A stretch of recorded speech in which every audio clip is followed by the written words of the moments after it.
Hi, everybody. Welcome to Friday VSSA. We're excited to tell you a little bit about MD admissions today. So if you haven't been able to tell, we really are focusing on three major areas for your postgraduate study. So applying to PhD programs, MD PhD programs, and MD programs. And we're having individuals from each of those paths tell their stories. And then we're complementing those on Fridays by telling you how to apply. So hopefully you're getting some interest through the week about and some good identity with which path is best for you. But of course, we want to help you on your path as well. So that's what these Friday sessions are about. So really quickly, a little bit of business before we get started. I've had some people email me to ask about videos being posted. And we are recording all of these. So if you're looking for previously recorded videos, they're on that main VSSA website. As they become available, it's through that same link that you clicked to view the video, to view the webinars live. So if you're looking to something that's been recorded in the past, click on that same link on that page. It'll take you to the website with the recorded videos.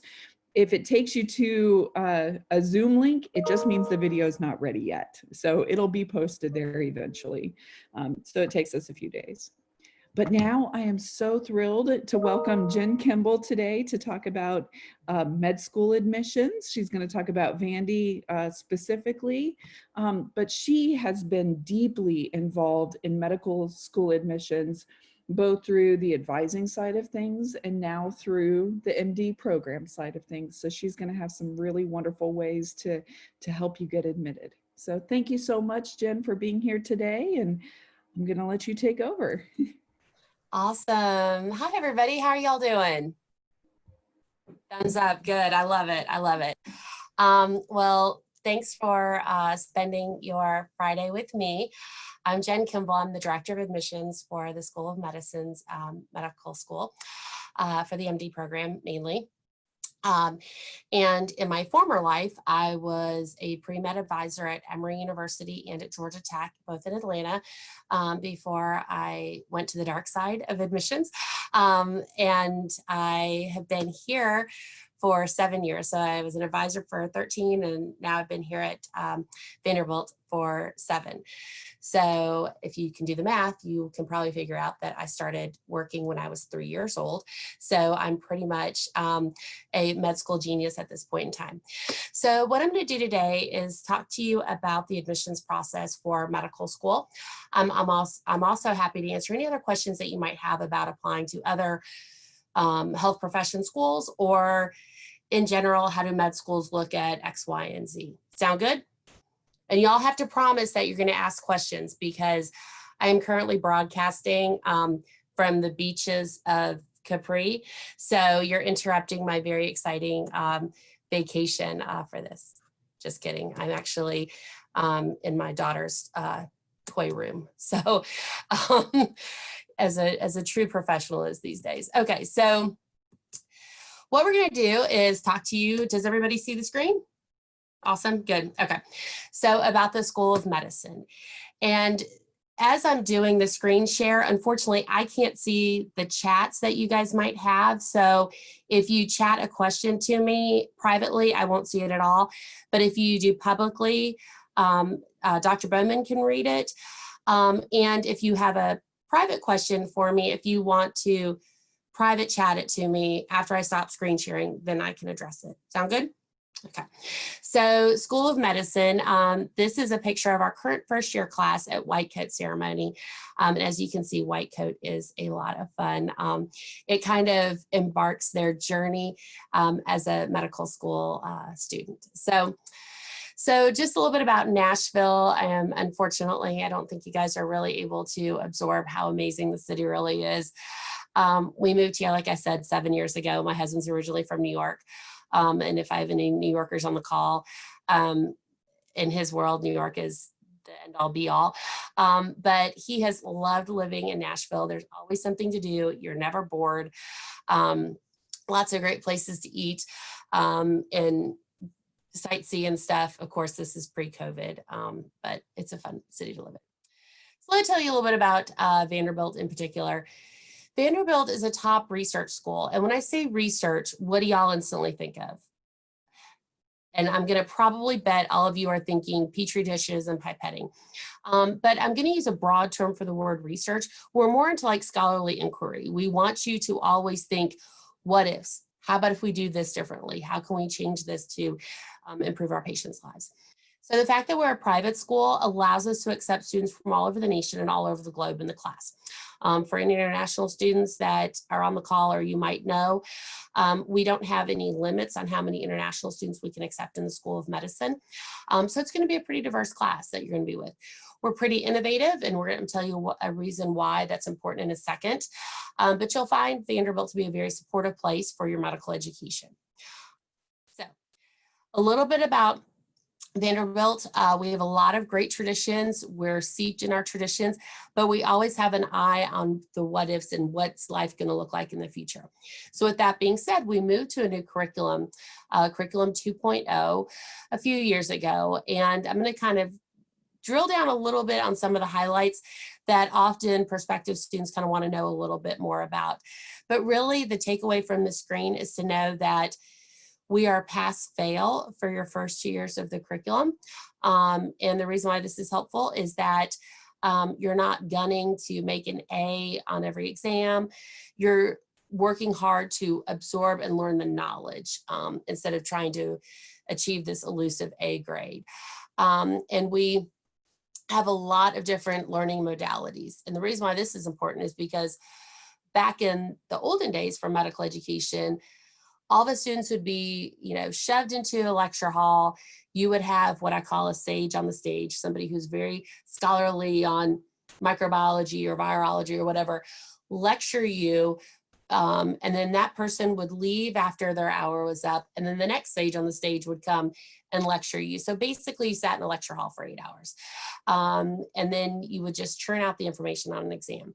But with our different educational modalities, you're learning in large groups, small groups, all simulation labs, all sorts of things.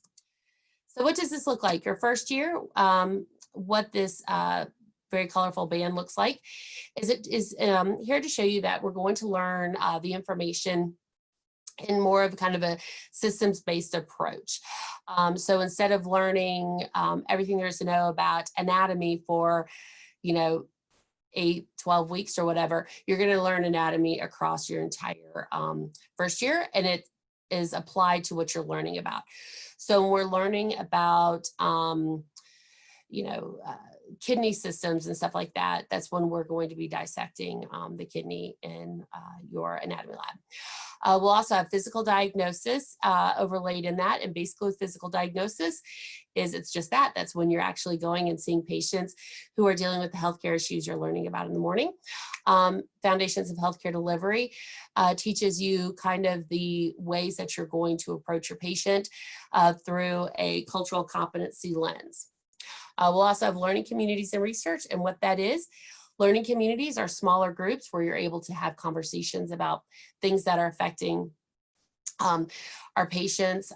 We're bringing a lot of real world issues. So as you can only imagine, we're discussing a lot about racial and ethnic inequalities in healthcare.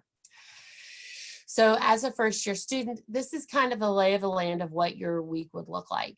So you're going to have case-based learning where you're going to read about a case the night before and then come into what we call your CBL class, where there's going to be about 6 of you with a faculty mentor, and you're going to diagnose and treat that patient. You're also going to have large and medium groups and labs. So what that might look like is going back to the kidney example, for example, you are learning about nephrology, learning about kidney diseases. And so in your anatomy lab, you are dissecting the kidney. Well, you're learning about polycystic kidney disease, and your donor body does not have anything wrong with their kidneys. So what we're going to do is go into a lab where you're going to see actual diseased kidneys with polycystic kidney disease, so you can have that experience.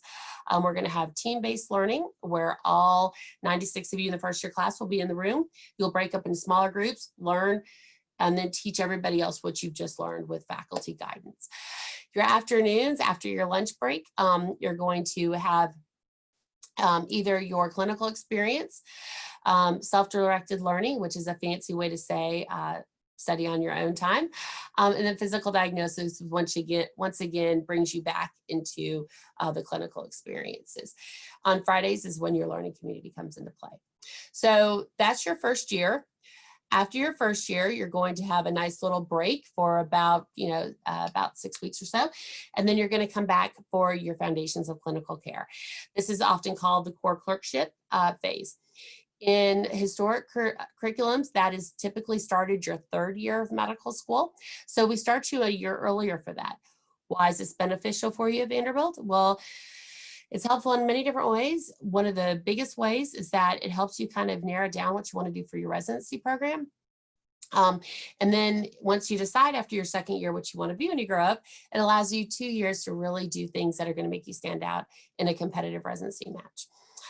It's also a good way for you to once again get more patient care experience and exposures.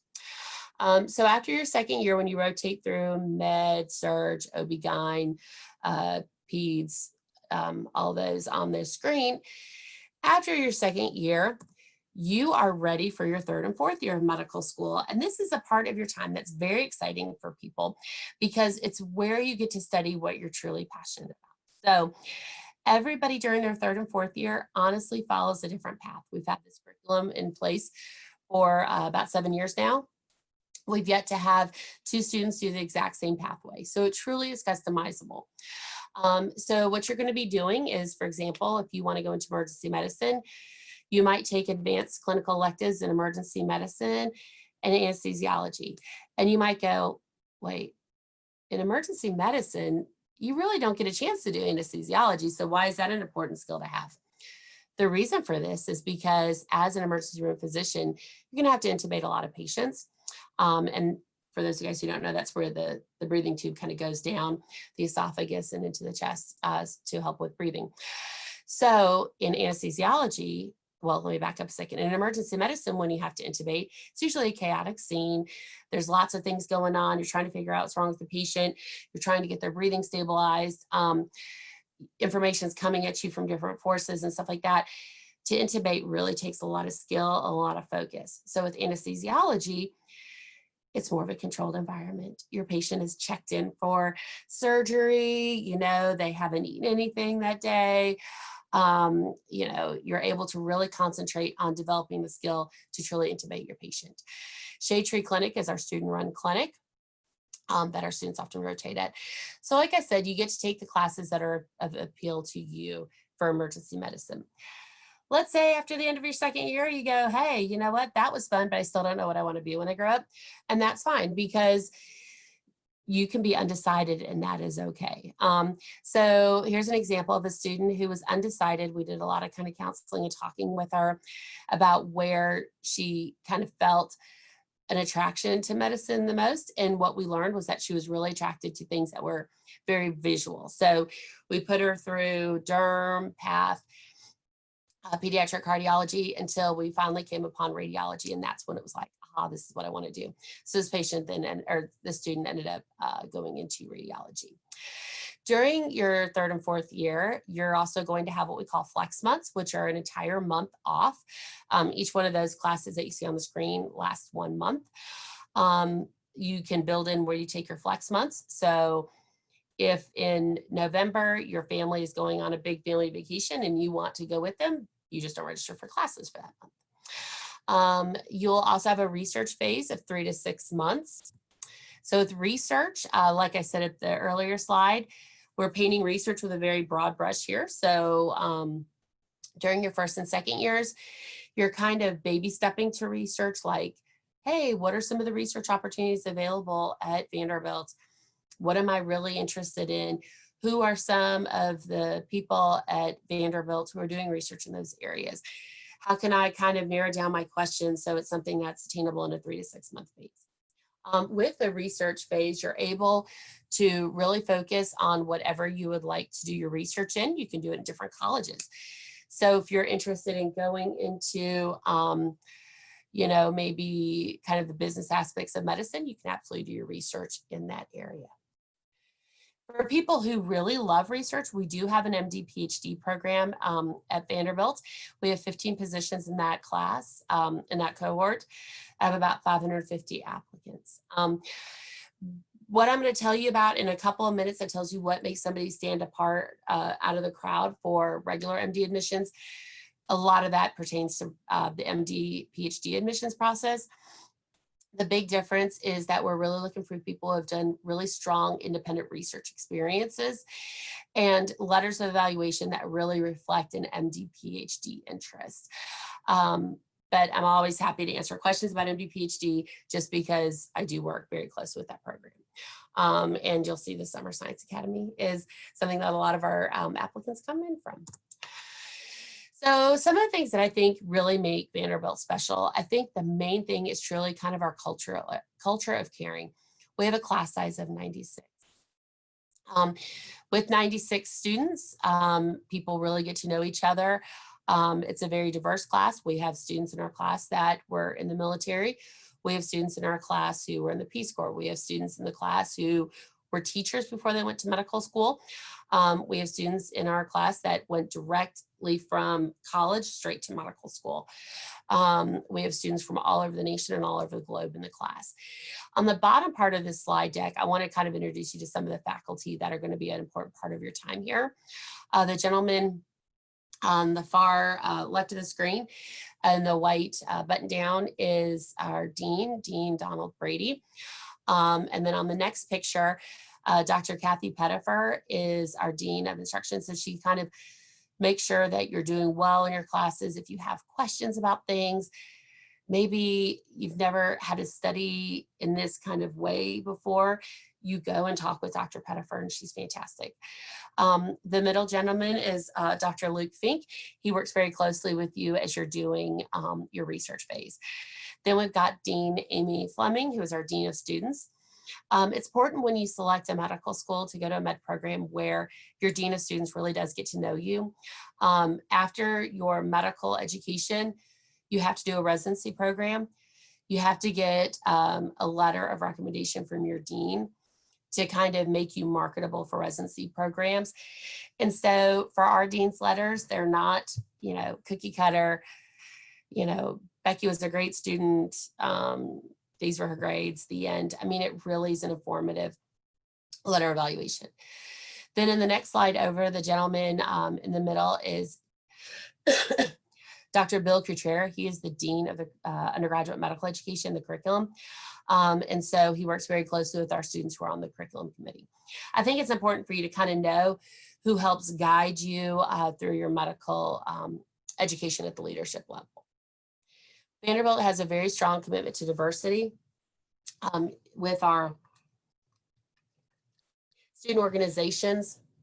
And I just listed a couple here. A lot of our student organizations have a strong focus on what we're doing for health equity too, in addition to the ones that are kind of listed on the screen.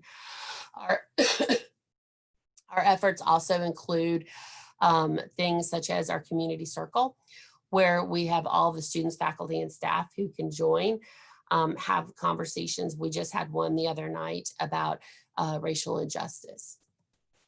Match day, students often want to know, where do students match when they go to Vanderbilt? The true answer is they match wherever they want to match. We never have a problem with students not matching or not going into what they want to go into. We do a lot to really support our students during their time at Vanderbilt so that they are competitive for these residencies. The CIM logo at the top of that screen is our careers in medicine groups. These are kind of your pre-interest clubs for pediatrics, for family medicine, for plastic surgery or whatever.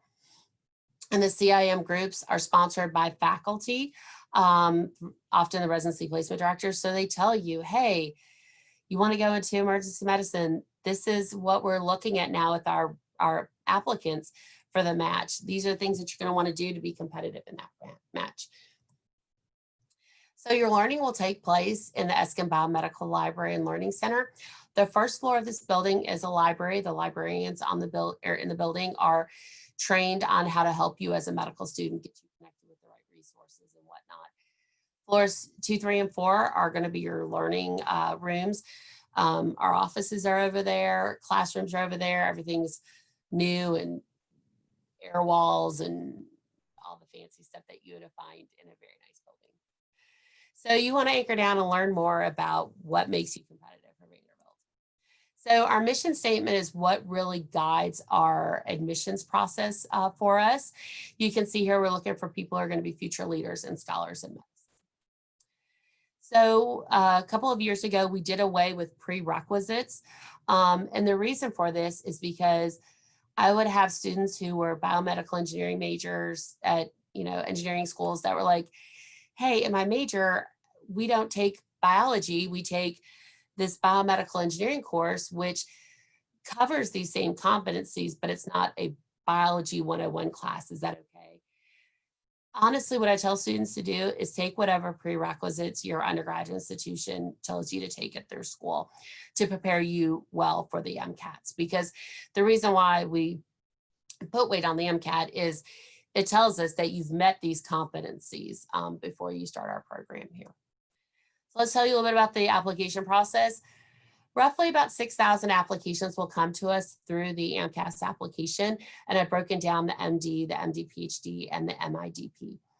The MIDP, I haven't gone into any detail with y'all on this call about because this is going to be our program for people who already have PhDs in engineering and applied science who now want to get the MD credentials.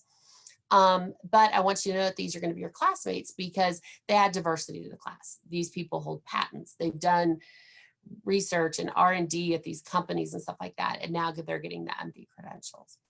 So for the MD PhD and the MIDP program, they automatically send secondaries to their applicants. For the regular MD, we are a little bit different in that we do a general pre-screen before we send secondaries. Our philosophy at Vanderbilt is that if at the end of the day, we didn't think that you could be admitted, we do not feel comfortable taking your secondary fee. So usually students with much lower GPAs and MCATs are the ones who don't get passed along a secondary. And like I said, that's just a way to protect your $85 secondary fee. The MSCP does not have a secondary fee. And so out of the people who turn in their secondaries, we'll interview around 550 MD. So you can see the biggest cut comes between who gets the secondary and who makes it to the interview. And so we do a lot of screening before we bring you into the interview. So if you make it to the interview at Vanderbilt for the regular MD, that's good on you. I mean, that's a good thing. And so what do we look for with that? I'll tell you a little bit more on the next slide. So out of the people that we interview, we have a class size of 96 total, 77 MD, 15 MD PhD, 3 MIDP, and 1 oral surgery student. That oral surgery student is coming to us from dental school. So we don't compare your skill set with somebody who has completed dental school. So people often want to say or ask me, like, what makes somebody competitive? And what I'm going to tell you now, honestly, is going to make you competitive for every med school. Please don't view anything in life, especially with this, as a checklist, because if you kind of have that checklist mentality, you're going to approach this as, what's the minimum amount of hours I need to have in leadership? What's the minimum amount of hours I need in research? What's the minimum amount of hours in this, that, and the other? And that's not what we want to see. We want to see that you do these things because you have an interest in them. The first thing that we look at is we want to make sure you have a strong academic history. The reason for this is because we don't want to set you up for failure. We really want to make sure if you matriculate to Vanderbilt Medical School, you're going to graduate from Vanderbilt Med School. So with that being said, we put a lot of weight in your letters of evaluation. Pause for a second. Can you think of 3 people right now if you had to get letters of recommendation for medical school? If your answer is not really, then this needs to be a goal of yours to work towards developing relationships with people who could advocate for you. So when you ask somebody for a letter of recommendation, you don't say, hey, Dr. Smith, can you write a rec letter for med school for me? What you need to approach it as, Dr. Smith, could you write a strong letter of support for my candidacy for med school? So if you say that when you ask for the recommendation, the letter is going to be a little bit more informative than just a, hey, can you write a rec letter for me? For leadership, we kind of going back to our mission, we're looking for people who are going to be change agents in medicine. So we want to make sure that you've been engaged in your community, whether it's on campus, whether it's in the larger community, whether it's a job you had after you graduated from college. We just need to see those leadership skills so we know we've got something to work with to help cultivate that while you're in medical school. Hang on a second. So for research, like I said, we want to see that you have some experience and exposure because we need you to be intellectually curious to want to push healthcare forward. Self-awareness. This is the reason why medical schools want to see that you had some medical exposure to make sure that you're able to really enunciate why you want to become a physician. We don't want to see like, I want to be a doctor because I like to help people and I like science. We need something a little bit more reflective than that. We want to say that you are a service to others, that you can work with diverse populations, that you've given to your community. At the end of the day, this kind of goes back to why this is not a checklist. We learn from each other. What can we learn from you? We want to see that you have, maybe you're a varsity athlete. Maybe you're the first in your family to go to medical school.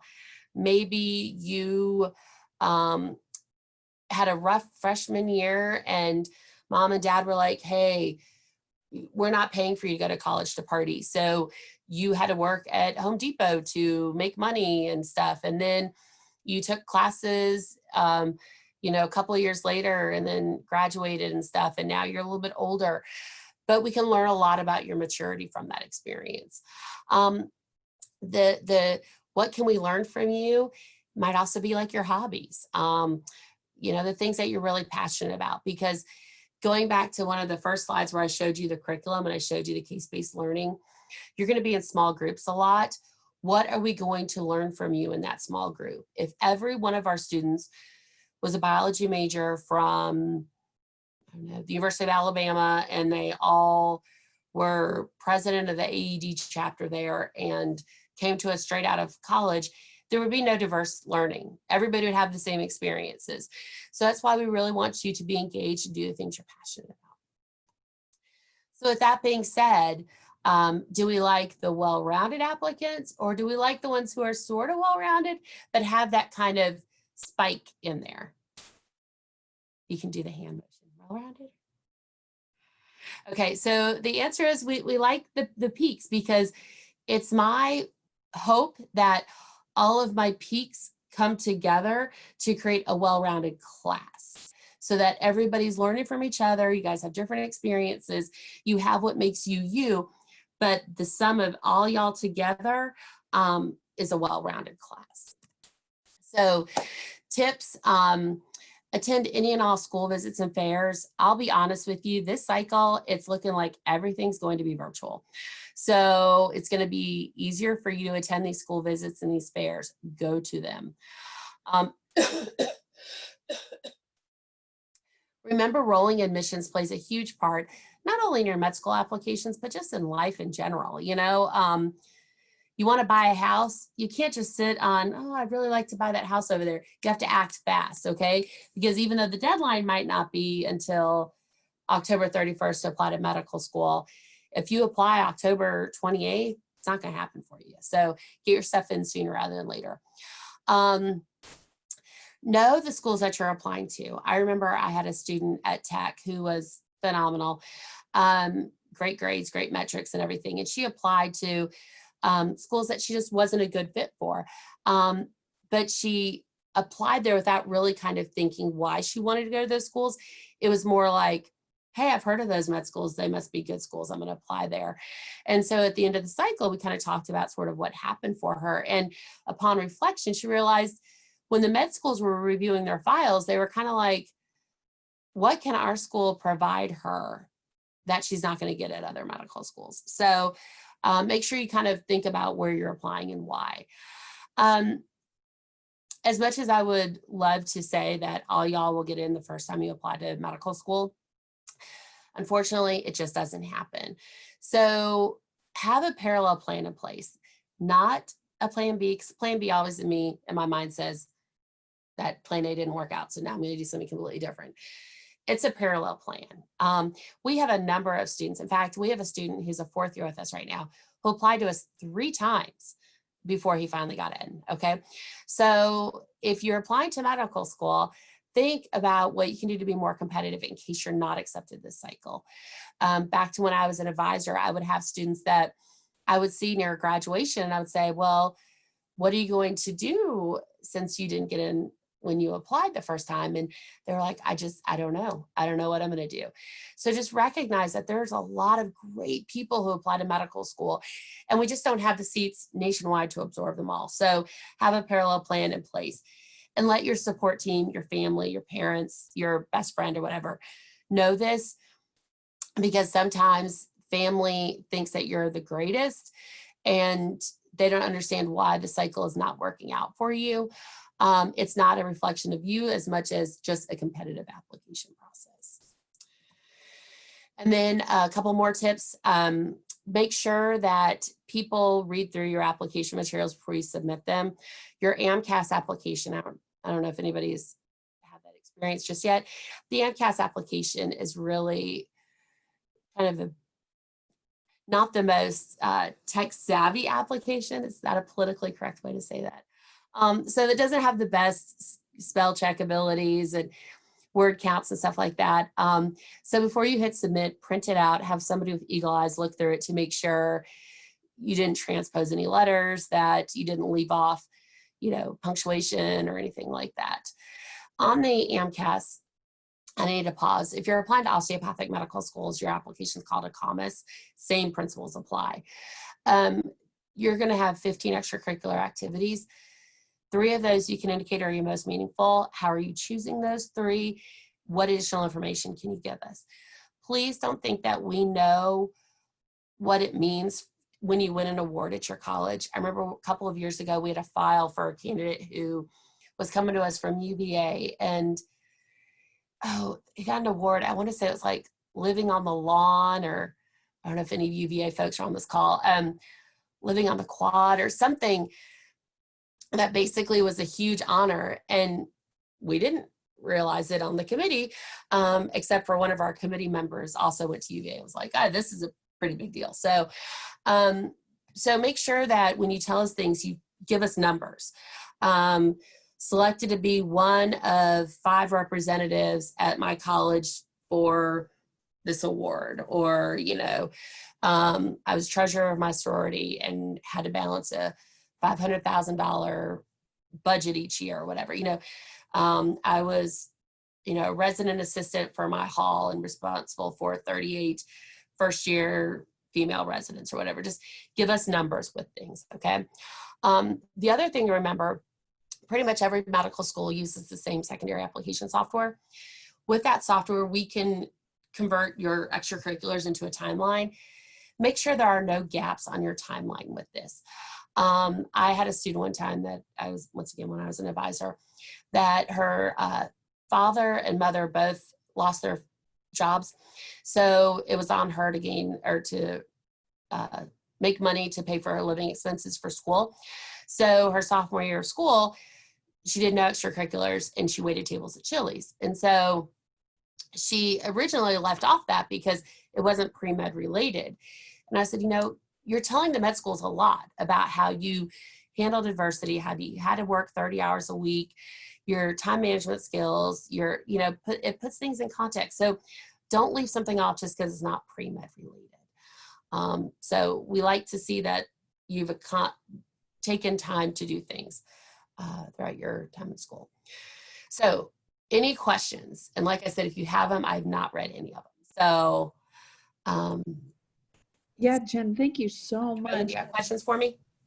That is so wonderful. If it's okay, I thought I'd read questions out, just because since we are recording this, I want to make sure that everybody can hear the question as well as the answer to that. So there are lots of really great questions. So I think if it's okay, we'll start with, obviously this summer is challenging. A lot of canceled experiences or delayed MCATs. How is that impacting admissions? Maybe talk about specifically delayed MCAT dates. And you said apply early rolling admissions. lot of people had their MCAT scheduled for April, May, March were canceled. Can you talk about that? Yeah, I will. And I will say what I'm about to tell you is not just Vanderbilt's experience and thought. This really reflects all med schools. It stinks. It's horrible for y'all. We feel it. We totally sympathize with what y'all are going through. It is not fair. There's no other way to say it. And so on our listserv of all the deans and directors of admissions to med schools, we often will say like, hey, you know, this is not fair. What can we do to make this a more fair process for students? And so what is going on now is in normal years, no medical school will know that you've applied until the last Friday of June. Right now, the AAMC is not going to release that information for another 2 weeks. So I think it's like the 11th of July, maybe. I don't know. I don't have a calendar in front of me, but that's that Friday, like 11th or so of July is when medical schools will know that you've applied. And so at that point in time, some med schools will send secondaries to everybody. For us, it means that we now have access to your application materials. For the delayed MCATs, it is what it is. We know it. So what we're going to be doing is just kind of cautiously watching to make sure that we don't have a bunch of people who are kind of in the queue waiting to be reviewed until they get their MCAT scores in, and what we can message out to them with it. We are prepared to extend our interview season. We've already made accommodations for that if needed. But I think the challenges on our end for the med schools is that we don't know what we don't know, just like y'all don't know what y'all don't know, just because we haven't been in the cycle yet to pull applications in to see where we are with verified AMCAS and MCAT scores from this point in time versus this point in time last year, taking care of the 2-week difference between getting the information in. So I know of 0 medical schools that are like, haha, well, you know, tough luck on these applicants. I mean, all of us are like, this is unfair. What can we do to make this as fair as possible? Thank you. That is, it is hard, and that's very, very helpful. What about, so a lot of the people who are here and then not just at Vanderbilt, but other schools with canceled summer programs, this might have been maybe their only chance or a major chance for them to do research or shadowing or something like that. How do you think they should address that in their Absolutely. I will say that the vast majority of medical schools have a question on their secondaries that's going to address that. I've seen questions range from how has COVID affected your life? How has it affected your extracurriculars? We're going to ask a question on our secondary for it, just to kind of know a little bit more kind of about what's going on with that. So I'm trying to think, I can't think of a med school that isn't asking some sort of COVID question in some shape, form, or fashion. I'm sure there's some out there, but the vast majority are asking about it. So if someone was accepted into a program but then couldn't participate, could they still list that, do you think? And yeah, they can definitely do it. I wouldn't necessarily put that on there if it meant knocking off something I did do, you know, because 15 entries can go pretty quickly. But y'all can be creative with those 15 entries. You know, you can combine activities. You know, you might have one for like honors where you list like your Dean's List awards, you know, the biology club, perfect attendance award or whatever, you know, craziness, you know, with that or whatever. But you can list, you know, accepted to XYZ program. But if you have the space, you can list it as a separate thing. But I would put more weight on things you've already done with that. Awesome. Thanks. Mm-hmm. Okay, a couple questions about letters of recommendation. Can you talk about committee letters? Does that count as just one? What do you think about them in general?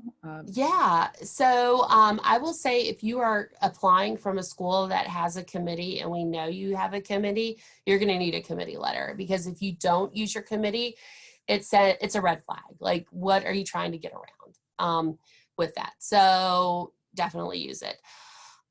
Students often say, well, do you prefer a committee letter? And what I tell people is, we just want to see letters of evaluation. It's great if your school offers a committee letter, but I can't very well say, yeah, you have to have a committee letter to get into medical school. If you went to a college that didn't offer that service, that wouldn't be fair, you know?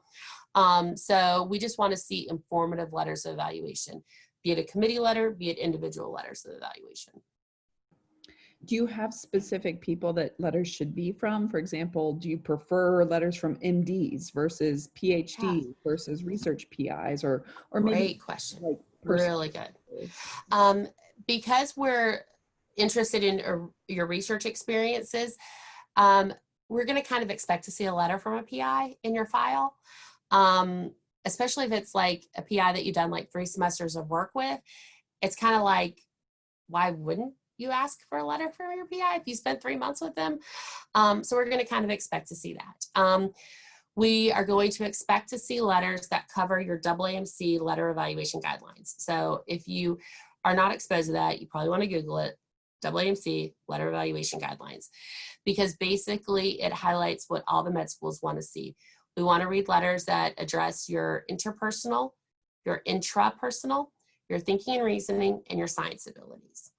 So like I said, PI covers your science abilities and probably even your thinking and reasoning, and maybe even some of your interpersonal skills. But all those letters that you send us together should address all those 4 competencies. We don't expect one letter to cover all 4. So yeah, so whatever letters you send us, we will read. Often people think, oh, I'm applying to med school, I need to get a letter from an MD. No, not unless that MD knows how to write a really strong letter of support and is somebody who truly knows you. We don't need to see a letter that you know, that Dr. Smith wrote that you shadowed her from this date to this date for this time to this time. We don't need to see that. But if you and Dr. Smith developed a really strong mentor-mentee relationship and she wants to really advocate for you, awesome. But don't try to get it. We don't require a letter from an MD because, in my opinion, it's a barrier to entry to the profession. If you don't know a doctor that can write a letter for you, you are never going to have a doctor put their name on the line to advocate for someone that they don't know. So that's why we don't require it at Vanderbilt. Awesome. So can I say one other thing? Please, yes. If you don't already have access to this, you're probably going to want to purchase the key to unlock the AAMC MSAR, Medical School Admissions Requirement Book. It's an online tool because that is our primary resource that all medical schools have to fill out. We have to do this. So it's, like I said, primary resource. It's not a book that you buy at Barnes & Noble. So it's primary legit information. But in there, you can search for every medical school, what combination of letters they require. Do they require you to have calculus? You know, how many people apply? What's the tuition? All that good stuff. Awesome. Super helpful.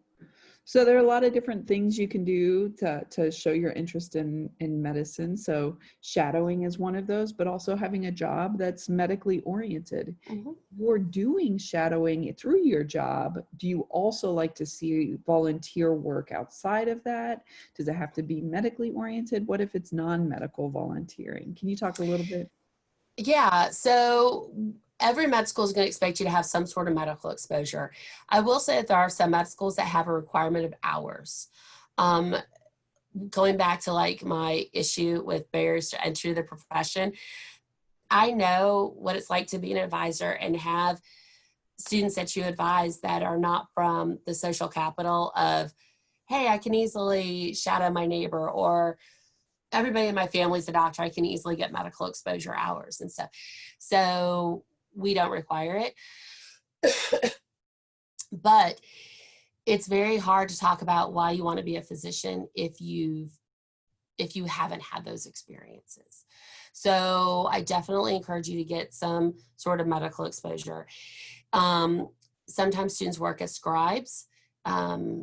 I've had a number of students who have worked as scribes actually here at Vanderbilt. I've had students who have done clinical research, and part of their clinical research responsibility was maintaining information about patients and maybe checking vitals every couple of weeks or whatever, you know. I've had students who, excuse me, I've had students who have worked at nursing homes, been CNA, certified nursing assistants, all sorts of different things to get medical experience and exposure. But not only me, but everybody knows how hard it is to get traditional shadowing hours. So that's why it's not a requirement for us. Awesome. What about non-medically related activities? So maybe study abroad or other leadership activities or volunteering, humanities experiences. How important are those? I think it's very helpful. I will say in a post-COVID world, I don't know how study abroad will work. So we'll see on that. I grew up in Germany, so I'm partially a fan of people who've had the opportunity to go abroad. I think it really opens your mind a little bit, but I wouldn't discount somebody who didn't have those experiences because, you know, where I went to undergrad, we didn't have study abroad. So, you know, that wouldn't be fair necessarily to discount somebody who didn't have those experiences or chose not to do study abroad when they were in school. But yeah, I think having different experiences just adds once again to that layer of kind of the pointiness of the applicant. What skills and opportunities have they done that others have not done that adds a little bit of unique perspective in the classroom. Awesome. So kind of, I think what I'm hearing from you is to have a narrative, have a story, and instead of listing a bunch of different things, really use your experiences to build and demonstrate your passion. Mm-hmm. And instead of, I mean, I think it's nice to do a lot of different things, but if it makes you unique and special, is that kind of what you're getting at? Absolutely. And do it because you want to, not because, hey, let me go volunteer at this organization because nobody else has done it and I'm going to stand out in an applicant pool. Because during the interview, when we ask, hey, tell us why you elected to volunteer with X, Y, and Z, and you're like, well, because, you know, I thought it'd be a very different experience. Mm-hmm. And, you know, like, so do the things that you're truly passionate about. We can really see through, I did this to look good to med schools versus I did this because I have a passion for it pretty easily in the interview. Makes sense. Awesome. What about deferring? So some people might apply to a Fulbright or something, or maybe want to get your research experience. How does that work? Absolutely. So every school is going to give you a little bit of a different answer on that. For us, we're fine for deferment. We just need to have it in by April 15th in order to process it in time. But yeah, we've had students who have deferred for Fulbright. Normal years, pre-COVID years, I guess I should say, sometimes it's a challenge just because if you're doing Fulbright while you apply and you are in France, for example, we had a student in this situation, it can be hard to come back to America to do your interviews. We had one young lady who came back over and had to do all of her interviews in a 2-week time frame, but most med schools have Monday and Friday interviews. And so she was very candid. She goes, I had to cancel a lot of interviews because I just couldn't make it happen. So that was money in the application process that I don't want to say was wasted, but ended up not happening for her.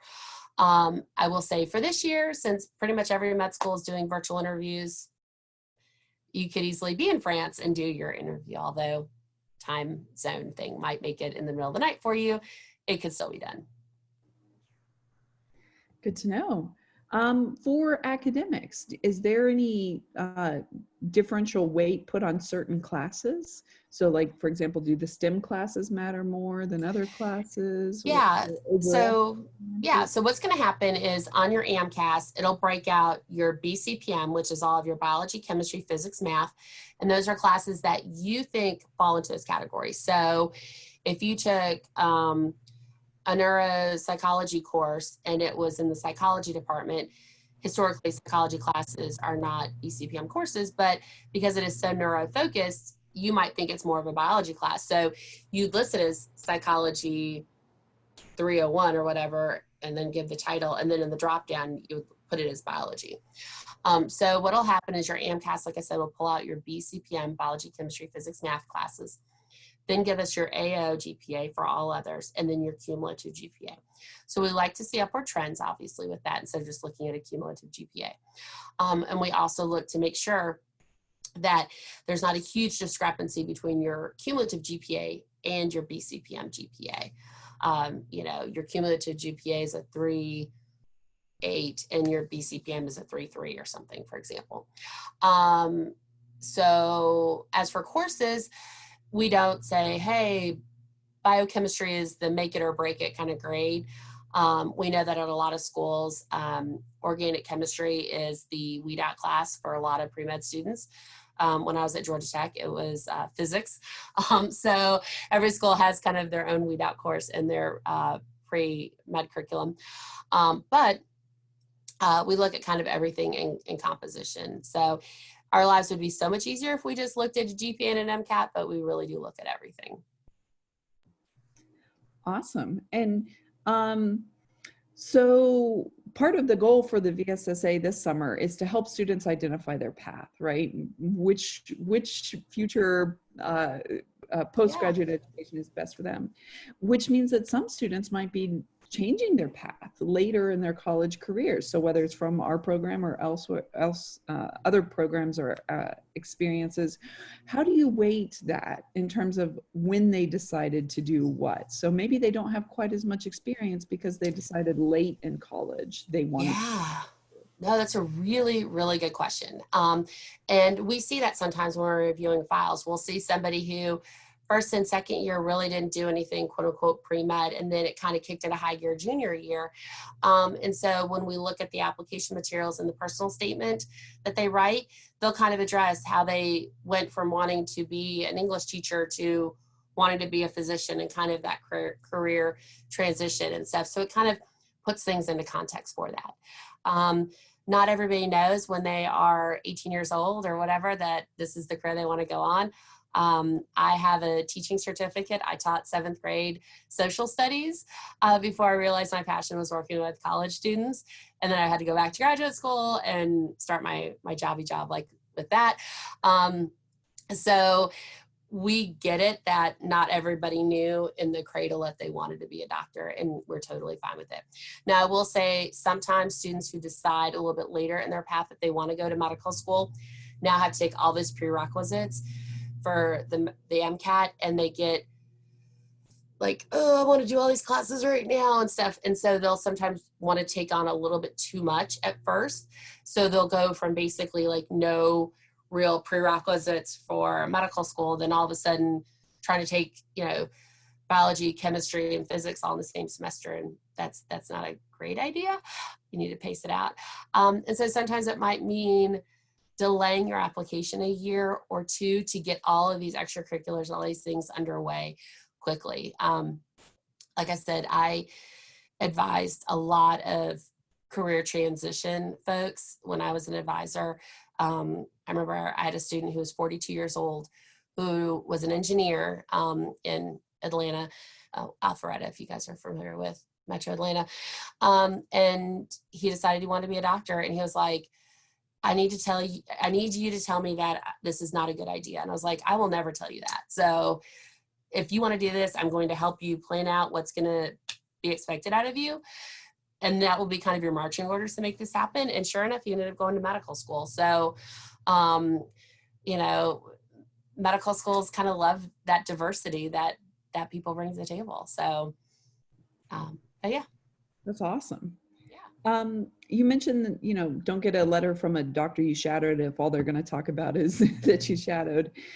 So, and that you don't necessarily require a letter from an MD. Is that pretty universal, would you say, or is that specific? Because Vandy's so focused on research. I will say that a lot of MD programs don't require it, just because typically what we see is a letter that's like, you know, Beth shadowed me from this date to this date for this many hours, and it's hurriedly, rushed and written and stuff like that. So it doesn't really tell us anything. I will say for osteopathic medical schools, there are quite a few that require a letter from a DO or an MD. So candidates just need to think about that if they are applying to a school that does have that requirement. You mentioned, but I can't think of a medical school, an MD program that requires a letter from an MD. Sounds good. You mentioned if you know the school has committee letters that you expect that. Are there any extenuating circumstances where that wouldn't be the case? What if there are some weird situations? Would it be a red flag if they can? Yeah, it is. So the only time that we're okay with that is if it's somebody who graduated, because we know that a lot of undergraduate institutions don't write committee letters for their graduates. They only write them for like their current students. So, yeah. So if you go to a school that has a committee letter, we expect to read that letter. Okay. And if for some reason you're not able to meet that requirement, you're probably going to want to address that with the individual medical schools as to why that is not happening. So. Great. Thank you. Mm-hmm. What about medical mission trips? This person has heard that might not be a positive. What if they've done it? Well, if you've done it, we're not going to slight you because you did that or anything. I'll be very honest with you. There are lots of people who view that as voluntourism, where, hey, I got to go to Guatemala and do this medical work, and I spent, $3,000 to make that experience happen. There are a lot of people who think, hey, you could have used that $3,000 in your own backyard and really made a difference for people in your community here. Instead of just paying to get those experiences, you could have had those experiences here. I've had students back when I was an advisor who that was really truly an eye-opening experience for them, because they really did see the difference between, if you will, the haves of the world and the have-nots of the world. So who am I to say you would have gotten the same experience if you just would have volunteered here in the States, because maybe that experience was really kind of what would open their eyes to that. I will say that sometimes, and obviously I have no idea who this is or what your experience was with your medical mission trip, sometimes these trips allow you to do the things that you would not be able to do in America, and you're probably thinking, well, great, sign me up, because I want to actually do stuff instead of just shadowing doctors. It kind of borderlines on practicing medicine without a license for some people. I remember I had a student who, once again, when I was an advisor, and on her experience, she delivered a baby. And I said, like, you were in there when the baby was born? She was like, no, like, I literally delivered the baby. And I was like, let's not tell a medical school that. But for her, like, in her essay and stuff, like, she really talked about truly how eye-opening it was. Like, she's always heard about things like, poverty in the world and stuff, but it was really like, wow, I want to do global medicine and stuff. So if she would have told medical schools, hey, I delivered a baby, medical schools would have been very concerned about the ethics involved with that. I think it's a good experience if you just want to have that exposure, but please don't do it because you think that's a golden ticket to get you into med school. It's not. Oh, that is something abroad. Supplement it with supplement it with work that you do here in the States. Wow, that is really helpful. Thank you. I think I've heard, I think some misinformation on that. That's very helpful. Oh, yeah. This is a great question, and we get it for PhD programs too all the time. So if someone's working in the lab, they may not see the PI that much, and may develop a closer relationship with a lab tech or maybe a postdoc or grad student. Who should write the letter? What would actually be best for you? Oh, I got this question daily when I was an advisor. So it truly does happen. As a undergrad, you're typically not the right-hand man or woman or person of the PI.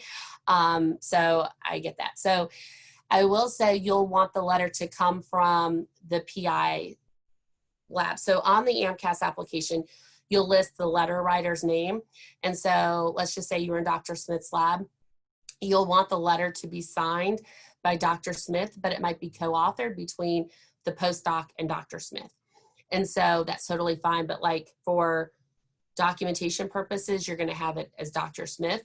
And so what you're going to want to do is bring it up with the, when you ask Dr. Smith to write a letter, if you at least have that kind of working relationship with Dr. Smith, to say, I'm applying to med school, can you write a strong letter of support from me? I can provide you some supplemental information to help you write this letter. A lot of times, PIs that work in a very hierarchical lab sometimes automatically defer letters to be written by that postdoc that you're truly supporting or whatever and stuff. So it's kind of the name of the game, if you will. And so that postdoc typically writes it. You'll give your information like your resume, your transcripts, your personal statement to the postdoc. Postdoc writes it, but it goes on Dr. Smith's letterhead. Dr. Smith writes it, but maybe both signatures are on the actual letter of evaluation. Excellent. Yes, we need that doctor. Exactly. Do you have time? I know we're running up against time. Do you have time for a few more questions? It looks like we're getting close to the end. I see some for MD, PhD programs. We actually have someone coming. Megan is talking next. Oh, good. I think we'll hold off on those if that's okay for those of you who are here. I hope you're okay with that. She'll give great advice next Friday. Okay, some good questions about activities.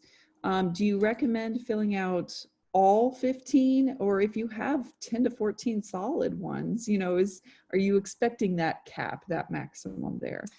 Not necessarily. Like if you really have 14 solid things and you're like, hey, this is it, this is good, that's fine. What I used to tell my advisees is to open up like your notes app on your phone and just kind of think about what you've done, everything since you graduated from high school. So like the summer before you started college, and then just laundry list, like everything and stuff. And you might have, 28 things on this list of stuff that you've done, awards you've received, one-shot volunteer work, everything that you've done. And then on the AMCAS application, you have to make it fit as you see fit. So you might combine a couple of activities into one entry. You might have one section where all of your honors and awards are listed. Because once you list the time or the dates you did that activity, hours, contact information, you'll have a description section of 730 characters that you can kind of delineate, like, Dean's List, 2018, 2019, 2020, everybody 3.8 and higher in my major makes the Dean's List, or whatever kind of requirements that your school qualifies you to make the Dean's List. The Arnold Smith Scholar, top, GPA in the biology part, all these different kind of things that you did and stuff like that. And that's totally fine.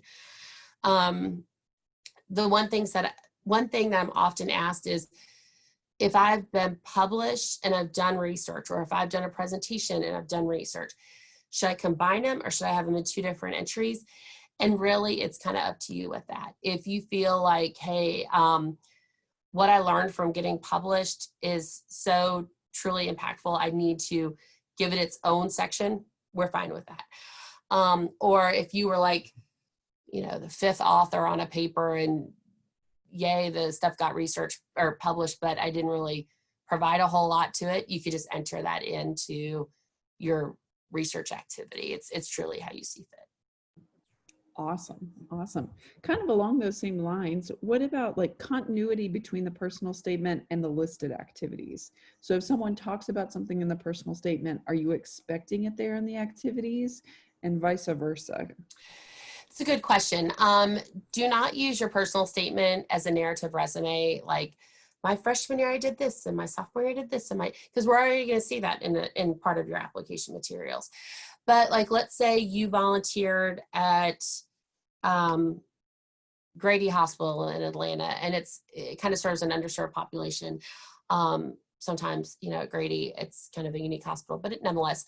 And you volunteered there, and so you put that in as one of your extracurriculars. But this experience that you got one day when you were at Grady really sealed the deal for you to become a doctor, and you want to expand about that and talk about how it changed you as a person. Maybe it lit that spark for medicine, you know, and what you did to kind of cultivate, that's totally fine for your personal statement.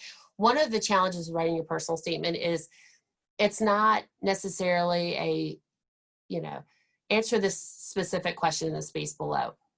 It's ambiguous on purpose because it has to be a personal statement for all things, for all people. And so students sometimes don't know which direction to kind of go with that. So I used to tell my, my students, think of this as a puzzle, and this is a piece of the puzzle. Most of your AMCAS application materials and a COMIS and any of your central applications for any of your professional schools, a lot of it is fill in the blank, fill in the blank, fill in the blank. But you're more than just filling in the blank as an individual. Like, there's more to you than just that. So think of your personal statement as a way to kind of fill in the blanks a little bit more. Like I said, I grew up in Germany. It really left a profound effect on who I am as an individual to grow up in a different culture. So on my, if I were applying to med school, that's probably what I would talk a lot about, is how I was developed as an individual growing up in Germany. But on the AMCAS, there's not a, you know, check this box if you grew up in Germany, you know what I mean? So that's why you kind of need to make your personal statement fit the needs it needs to fit. Perfect. We got just a couple more, and I think we'll call it quits after that. Can you talk about how you feel about gap years? If they're used productively, say doing research or volunteering, are gap years ever a bad thing for you, or will it help? Yeah, it really, I had to laugh when you said if they're used productively, because that's really what you want to do. I think because I was an advisor for so long and would listen to my students who were just great people and who were going to be great doctors one day, who were just tired near the end of their college years, to say, okay, everybody has to immediately go to med school right after you graduate. That might not be the best thing for you. You might need a break. You have worked so hard. I mean, you know, in elementary school, you had to learn how to read and how to color and how to play well with others in the sandbox and all these skills. And then in middle school, you had to really develop your classroom and your learning and your test taking and stuff so that you could get the AP classes or the honors classes in high school. And in high school, you had to just bust your tail to do well, to get accepted to a good college. And now you're in college and you're just morning, noon, and night doing stuff and studying and trying to do these extracurriculars and stuff. You get tired. I'm tired just saying that. So it is fine to take a break, because in med school, you're going to have to work very hard again to get a good residency, you know. Plus in med school, you're learning things that you've really never been exposed to before. It's not just the science, it's also the human impact of these sciences.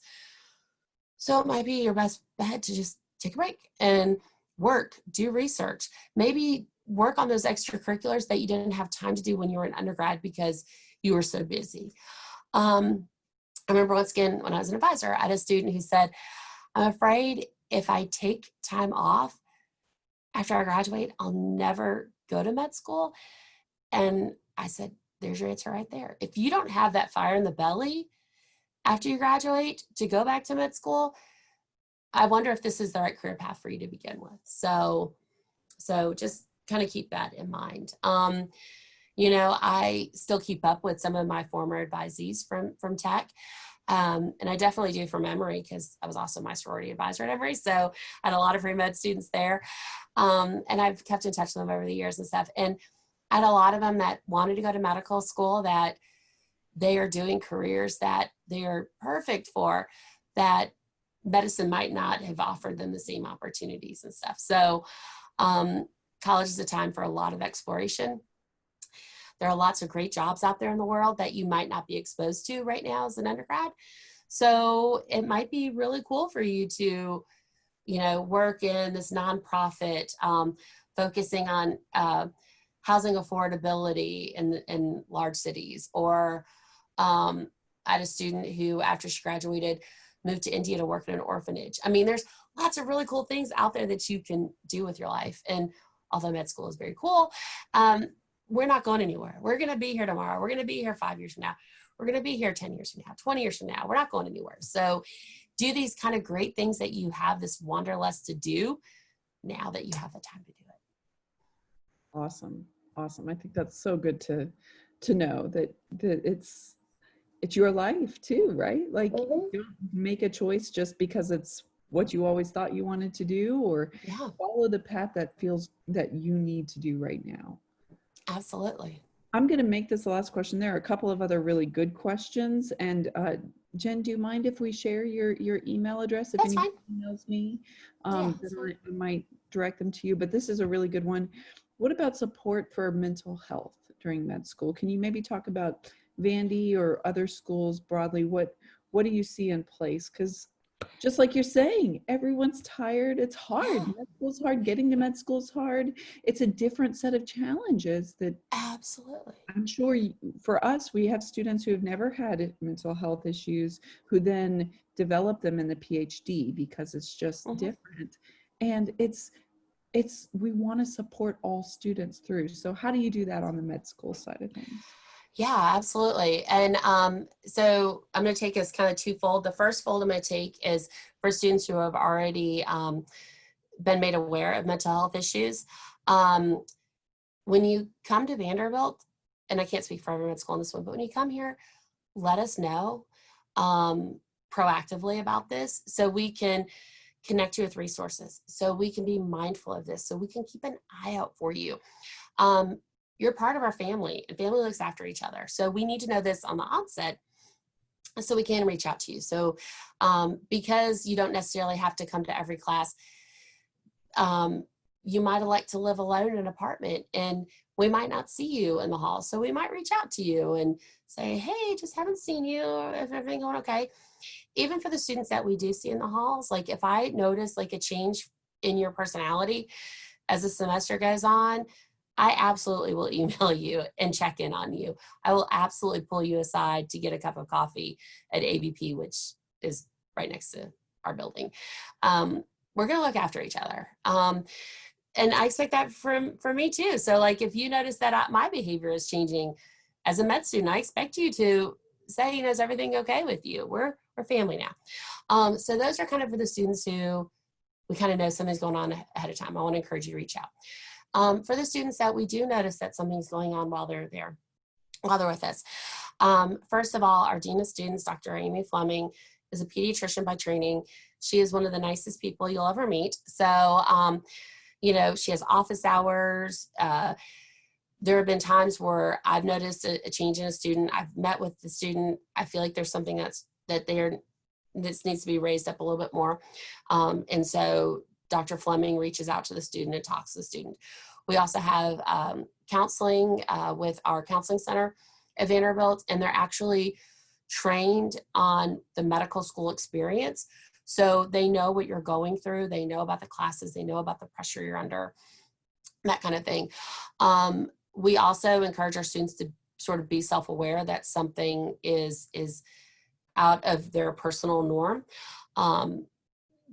Like I mentioned earlier, when you're in a medical school setting, you're learning things that you've never been exposed to before. One of the challenges that we sometimes will face with students, not just at Vanderbilt, but nationwide, is a lot of students who go to medical schools were the students who were the tutors in the tutoring centers, and they were the smartest girl in the room or whatever.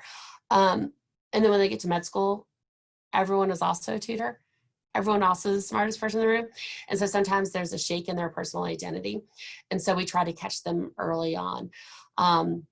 Flip side of that, we also deal with what we call imposter syndrome. I don't deserve to be here. They're going to find out that they made a mistake. I should never have been accepted. And sometimes that voice that whispers to you sometimes that you shouldn't be there, you're not smart enough, you don't deserve it. That voice becomes really loud in your ear at certain times. So we do things proactively. We all talk about times that we don't feel like we should be there. And, you know, we're a little older than you, you know, and there are still times that voice will try to talk us out of something like, you know, you shouldn't do this. You shouldn't be doing this. You're in the wrong place or whatever. So we try to be very proactive with that. We also have student organizations here to kind of help students with that. We also have either a big brother or a big sister that's a year ahead of you that kind of looks after you, connects you with resources, that kind of thing. So it's a very supportive place to be, in my opinion. I agree with you that the whole community places a priority on mental health and awareness broadly.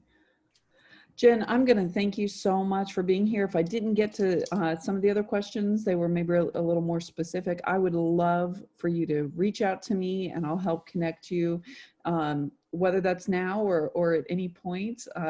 As you can tell, Jen is just a delight and truly a wonderful person who wants to genuinely help you on your way. So we're already, if you're not seeing it, Jen, lots of good thank yous from the audience. Yeah, I just closed. Y'all are so sweet. Thank you. It's weird to do this on Zoom because when I talk to all y'all, like I usually enjoy like the personal interaction and kind of joking around and fun stuff. And to do this from my daughter's toy room closet is just an odd experience. Well, we got a whole season full of this, so. Absolutely. Thank you so much, and thanks to everybody who could make it. We'll see you next week for the next series. Y'all have a great weekend. Yeah, y'all take good care of yourselves. Bye-bye.